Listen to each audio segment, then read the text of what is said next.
In each game of a certain tournament, a contestant either loses 3 points or gains 2 points. So, for the losses, the total lost point will be 3L for the L losses. For all the winnings, for all the gains, 2 points are gained every game. So the total points should be equal to 2G minus 3L. This is how the total points must be calculated, where G and L are the number of gains and the number of losses respectively. If Pat had 100 points at the beginning of the tournament, so in the beginning he had 100 points, how many games did Pat play in the tournament? You have to find out the total number of games exactly. So let's start with the first statement. The first statement says that at the end of the tournament, Pat had 104 points.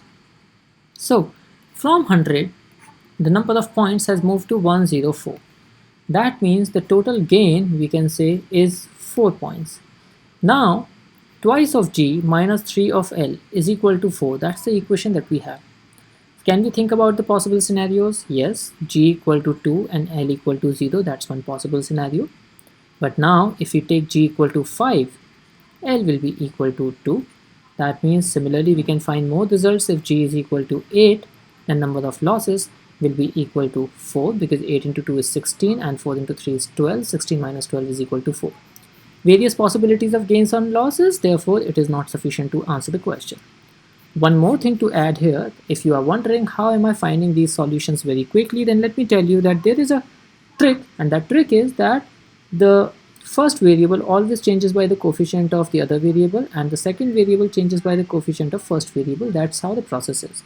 So if you see that G is always changing by 3, I knew that, so I was just simply changing it by 3, and I knew that L will be changing by 2, so accordingly I was finding the values of L.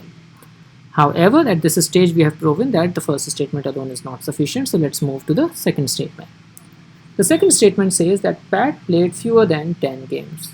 So the number of G plus number of L is less than 10, but that's again not sufficient because we don't know how many points at the end the game gave to Pat. Therefore, first statement, second statement individually are not sufficient. Now the third step is to combine the two statements. Even after combining the two statements, we have the equation that 2G minus 3L is equal to 4 and G plus L is less than 10.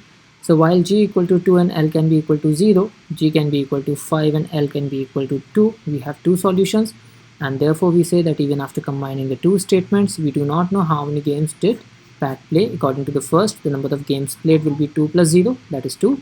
And according to the second, the total games played will be 7. Inconsistent answer, not sufficient, and answer to the question becomes option E. Thank you so much.